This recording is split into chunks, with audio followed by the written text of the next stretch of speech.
В числе аутсайдеров по явке наши северные города – Воркута, Усинск, Нта.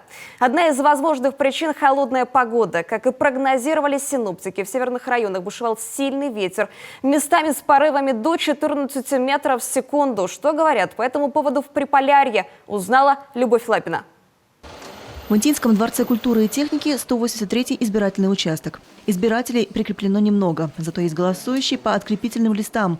Рядом отдел полиции, сотрудники правоохранительных органов приходят изъявить свою волю именно сюда. Сегодня утром у нас была очень активная активность у избирателей. Был большой очень наплыв, то есть мы со всеми справились, рады всех были увидеть. Образовалась определенная даже очередь, но все смогли сделать свой выбор.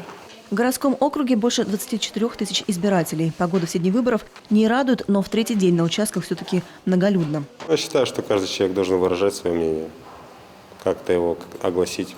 Каждого не заставишь. Но я считаю, что на выборы ходить надо. Я, естественно, всегда участвую в выборах для того, чтобы учитывался мой голос, потому что я хочу поддерживать ту внешнюю и внутреннюю политику, которая проводится в настоящее время в нашей стране. Так было и в прошлые годы, говорят члены избирательных комиссий. На 23 участках работает 242 человека. Многие уже не в первый раз проводят выборы разных уровней. Один из самых крупных участков, 174-й, расположен в стенах городской администрации. Прикреплены жители 10 домов. Это почти 1500 избирателей. 13 человек пожелали проголосовать на дому. На участке в тестовом порядке опробовали систему проверки «Стоп-дубль». Наших всех избирателей, которые приходят на наш участок, через эту систему проверяем и удостоверяемся в том, что никто под персональными данными того или иного избирателя избирательный бюллетень еще не получал.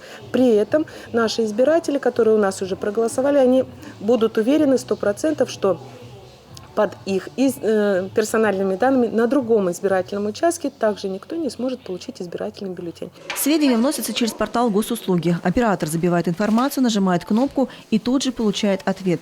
Процедура длится несколько минут. Это всероссийский эксперимент, которому примкнул 41 избирательный участок из нашего региона. Любовь Лапина, Ольга Коняева, Наталья Домих, Евгений Михалкович, телеканал Юрган, Нта.